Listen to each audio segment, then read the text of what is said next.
Hello दोस्तों, स्थिर वैद्युतिकी के नए लेक्चर में आप सभी का बहुत बहुत स्वागत है। आज की वीडियो में दोस्तों हम एक समान वैद्युत क्षेत्र में जो द्विध्रुव पर जो बल आघूर्ण लगता है उसकी डेरिवेशन को सॉल्व करेंगे। बहुत ही इंपॉर्टेंट डेरिवेशन है। चलिए दोस्तों आज की वीडियो शुरू करते हैं।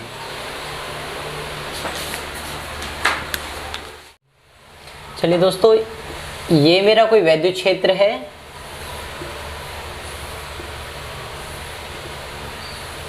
कौन सा? वैद्युत क्षेत्र E। इस वैद्युत क्षेत्र में हमने कोई रखा है वैद्युत ध्रुव। वैद्युत ध्रुव यानी क्या होता है? इधर माइनस Q होता है, इधर प्लस Q होता है, और इन दोनों आवेशों के बीच की दूरी कितनी होती है? 2L। यानी वैद्युत क्षेत्र E में हमने कोई द्विध्रुव रखा है और द्विध्रुव इस वैद्युत क्षेत्र से थीटा कोण बना रहा है। ठीक है दोस्तों। अब क्या है, बल आघूर्ण जैसा इस हेडिंग में लिखा हुआ। बल आघूर्ण मतलब है जो इस वैद्युत द्विध्रुव को इस फिक्स पॉइंट पर घुमाएगा इधर, यानी कि इधर हमारा कोई द्विध्रुव है, इस एक्सिस से इसको इस तरीके से ये घुमाए। ठीक है, यानी एक बल तो लगेगा इधर और एक बल लगेगा इधर, इस तरीके से रोटेट करेगा। ये जो रोटेशन कहलाएगा वो कहलाएगा हमारा बल आघूर्ण। बस उसी की हमें गणना करनी है। तो हमने सबसे पहले क्या किया, माना कोई वैद्युत ध्रुव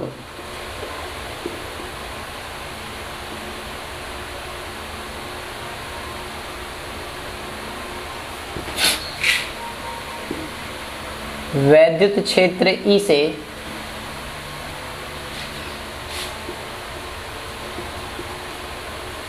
थीटा कोण बनाते हुए रखा गया है।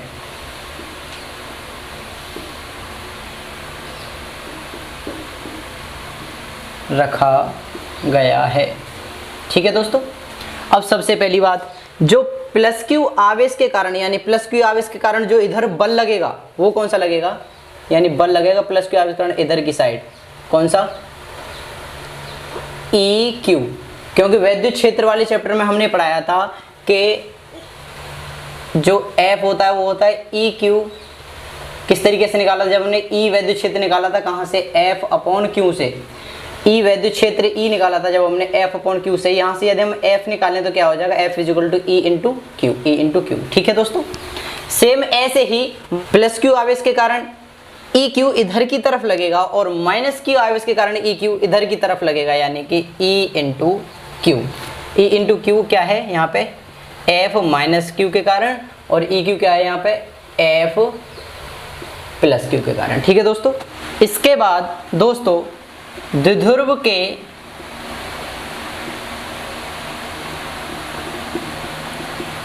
प्लस क्यू पर, यानी प्लस क्यू आवेश पर वैद्युत क्षेत्र अपनी दिशा में बल लगाता है। देखिए, जो प्लस क्यू आवेश के कारण वैद्युत क्षेत्र किस डायरेक्शन पर लगा रहा है? इसी की दिशा में। और वैद्युत क्षेत्र की दिशा किधर थी? इधर। यानी प्लस क्यू आवेश इधर की दिशा में। द्विध्रुव के प्लस क्यू आवेश पर वैद्युत क्षेत्र अपनी दिशा में बल लगाता है। दिशा में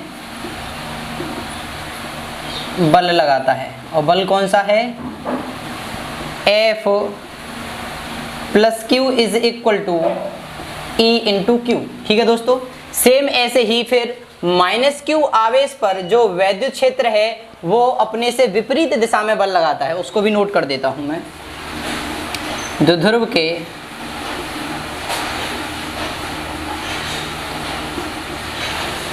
माइनस क्यू पर वैद्युत क्षेत्र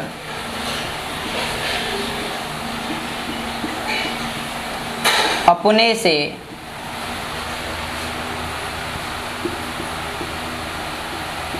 विपरीत दिशा में बल लगाता है। और ये कौन सा बल लगाएगा? F minus Q is equal to E into Q. यानी दोस्तों बल तो समान लगेंगे लेकिन दिशा इनकी विपरीत होगी। एक इधर की डायरेक्शन में तो दूसरा इधर की डायरेक्शन में। अब देखो दोस्तों, एक बात बताता हूं तुम्हें कि इस बल की जो, यानी प्लस क्यू आवेश के कारण जो बल लग रहा है उसकी क्रिया रेखा किधर है? इधर। ठीक है, सेम ऐसे माइनस क्यू आवेश के कारण जो बल लग रहा है उसकी क्रिया रेखा किधर है, इधर। और इन दोनों आवेशों की जो क्रिया रेखाओं के बीच की जो लंबवत दूरी है वो है दोस्तों ये, यानी ये वाली लंबवत दूरी, यानी थीटा यहाँ पे कितना हुआ 90 डिग्री। और इस पॉइंट पे अगर थीटा यहाँ पे एंगल कोण बन रहा है तो इधर भी कोण कितना हो जाएगा दोस्तों, थीटा। मैं इसको कोई नाम दे देता हूँ, इसको नाम दिया ए, इसको नाम दिया बी और इसको नाम दिया हमने सी। अब देखते हैं समकोण त्रिभुज, समकोण त्रिभुज ACB में, ACB में यहां से दोस्तों यदि हम साइन थीटा की वैल्यू निकालेंगे, साइन थीटा, और साइन थीटा क्या होता है दोस्तों, लंब बटे कर्ण। और लंब कितना है दोस्तों इसमें BC बटे, और कर्ण कितना है इसमें AB। चलिए यहां से यदि हम BC का मान निकालेंगे तो ये क्या हो जाएगा, AB साइन थीटा। और AB का मान कितना है, AB का मान है दोस्तों 2L। तो ये हो जाएगा BC is equal to 2L sine theta. इस वाली चीज़ की हमें दोस्तों ज़रूरत पड़ेगी। अब चलिए, जब इस पे ये बल लग जाएगा और इधर भी एक बल लगेगा, जब इसको घुमाने का कार्य जैसे ही शुरू होगा, जब ये हमारा द्विध्रुव घूमेगा अपने एक्सिस पे, तो क्या उत्पन्न होगा, बल आघूर्ण। और वो बल आघूर्ण किस चीज़ के बराबर होगा उसे दोस्तों बताते हैं। उससे पहले आप एक बार जितना मैंने पढ़ाया अभी तक उसका एक बार आप क्या करेंगे, स्क्रीनशॉट ले जाएंगे, फिर आगे की पढ़ाई बाद में शुरू करते हैं।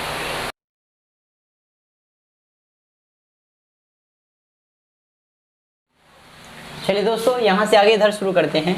देखिए F प्लस क्यू व F माइनस क्यू दिशा में कैसे हैं, ये विपरीत हैं, दिशा में विपरीत हैं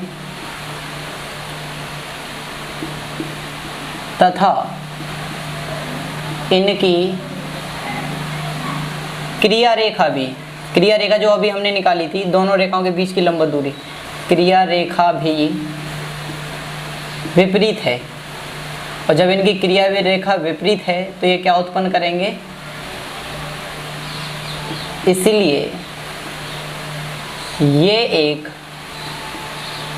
बल आघूर्ण उत्पन्न करेंगे जो हमें निकालना था, बल आघूर्ण उत्पन्न करेंगे। समझिए दोस्तों, F प्लस क्यू उसको विद्युत क्षेत्र यानी F प्लस क्यू पे जो बल लग रहा था विद्युत क्षेत्र के द्वारा, वो कैसे लग रहा था, अपनी दिशा में, अपनी खुद की डायरेक्शन में। लेकिन F माइनस क्यू पे जो विद्युत क्षेत्र बल लगा रहा था वो अपने से विपरीत दिशा में बल लगा रहा था। इस वजह से दोनों आवेशों पे जो बल लग रहा है वो एक दूसरे से कैसे है, विपरीत दिशा में। और इन दोनों आवेशों की जो क्रिया रेखाएं हैं वो एक दूसरे से भिन्न हैं, एक दूसरे से विपरीत हैं। इसीलिए जब इनकी क्रिया रेखा विपरीत हैं और ये आवेशों पे जो बल लग रहा है वो भी एक दूसरे के विपरीत है, तो ये क्या उत्पन्न करेगा दोस्तों, बल आघूर्ण। यानी कि हमारे वैद्युत द्विध्रुव को किस तरीके से, इस तरीके से घुमा देगा। एक्सिस है, एक्सिस को इस तरीके से घुमा देगा। जब ये घूमेगा तो क्या उत्पन्न होगा, बल आघूर्ण। और वो बल आघूर्ण किसके बराबर होगा, बल आघूर्ण बराबर, बल आघूर्ण बराबर किसके होता है, एक तो बल गुणा क्रिया रेखाओं के बीच की लंबवत दूरी। यानी कोई सा हमें एक बल लेना है और बल दोनों रेखाओं ने, यानी दोनों जो क्रिया रेखाएं थी उनके बीच की जो लंबवत दूरी जो हमने निकाली थी BC का मान। चलिए बल आघूर्ण को हम टाउ से डिनोट करते हैं। और जो बल है प्लस क्यू आवेश के कारण ले लीजिए या माइनस क्यू आवेश के कारण ले लीजिए, दोनों एक ही बात है, EQ। और दोनों क्रिया रेखाओं के बीच की अभी जो लंबवत दूरी हमने निकाली थी दोस्तों BC का मान, यानी जो त्रिभुज बना था त्रिभुज में BC का मान निकाला था दोस्तों हमने 2L साइन थीटा। तो क्रिया रेखाओं के बीच की दूरी क्या लगाएंगे यहाँ पे, सॉरी 2L साइन थीटा। चलिए दोस्तों इसको हल्का सा मैं तोड़ के लिख देता हूँ, 2 इधर से लिया, Q इधर से लिया, L इधर से ले लिया। ठीक है दोस्तों, क्या बच गया फिर, E साइन थीटा। और वैद्युत द्विध्रुव आघूर्ण में हमने बताया था चूंकि 2QL बराबर क्या होता है P, वैद्युत ध्रुव आघूर्ण।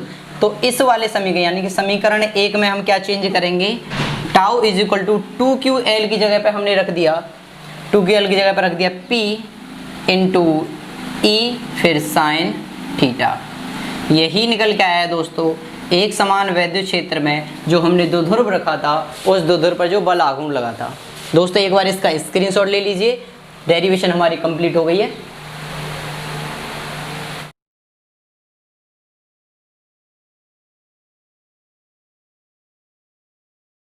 आपके लिए वाइंड करवा देता हूँ, दोबारा रिवाइज करवा देता हूँ शुरू से। दोस्तों हमारी हेडिंग थी एक समान वैद्युत क्षेत्र में द्विध्रुव पर बल आघूर्ण। तो सबसे पहले हमने कोई वैद्युत क्षेत्र लिया, वैद्युत क्षेत्र कितना है हमारा E। इस वैद्युत क्षेत्र में हमने कोई वैद्युत द्विध्रुव को रखा और वो द्विध्रुव इस वैद्युत क्षेत्र E से थीटा कोण बना रहा था। ठीक है दोस्तों, प्लस क्यू आवेश के कारण जो वैद्युत क्षेत्र इस आवेश पर जो बल लगाएगा वो होगा दोस्तों F प्लस क्यू यानी EQ। फिर वैद्युत क्षेत्र माइनस क्यू आवेश पर भी एक बल लगाएगा, वो क्या हो जाएगा EQ, लेकिन किस आवेश के कारण, F माइनस क्यू आवेश के कारण। उसके बाद दोस्तों प्लस क्यू आवेश के कारण जो बल लग रहा था उसकी क्रिया रेखा थी इधर से लेके यहाँ तक, यानी इधर यहाँ से यहाँ तक। माइनस क्यू आवेश के कारण जो बल लग रहा था उसकी क्रिया रेखा थी दोस्तों इधर। और इस दोनों क्रिया रेखाओं के बीच की जो लंबवत दूरी थी BC, इसको हमने मिला दिया, यहाँ से मैंने कोई नामकरण कर दिया ACB। तो हम देख रहे हैं C पे जो कोण बन रहा है वो कौन सा बन रहा है दोस्तों, theta is equal to 90 degree. जब थीटा 90 डिग्री होता है यानी समकोण त्रिभुज में हम कौन सी प्रमेय लगाते हैं, पाइथागोरस प्रमेय। पाइथागोरस प्रमेय लगाएंगे यहाँ से। तो जब हम यहाँ से साइन थीटा का मान निकालेंगे, sine theta is equal to होता है लंब बटे कर्ण। लंब कितना था हमारा BC और कर्ण कितना था हमारा AB। तो यहाँ से BC की वैल्यू जब निकालेंगे ये हो जाएगा दोस्तों AB इंटू साइन थीटा, और BC is equal to AB का मान देखिए, AB का मान था हमारा 2L, ये हो जाएगा 2L साइन थीटा। इसकी जो भी थ्योरी है वो मैं यहाँ नोट कर देता हूँ। माना कोई वैद्युत द्विध्रुव वैद्युत क्षेत्र E से थीटा कोण बनाते हुए रखा गया है। देखिए दोस्तों थीटा कोण बन रहा है। द्विध्रुव के प्लस क्यू पर वैद्युत क्षेत्र अपनी दिशा में एक बल लगाता है। बल कौन सा, F plus Q equal to E into Q. देखो E इंटू क्यू लग रहा है। द्विध्रुव के माइनस क्यू पर वैद्युत क्षेत्र अपनी दिशा से विपरीत बल लगाता है, F minus Q equal to EQ। देखो F minus Q equal to EQ लग रहा है।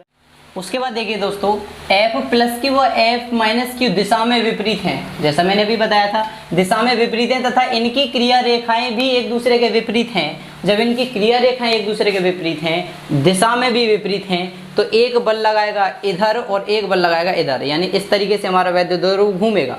और जब वैद्युत ध्रुव घूमेगा दोस्तों क्या उत्पन्न होगा, बल आघूर्ण।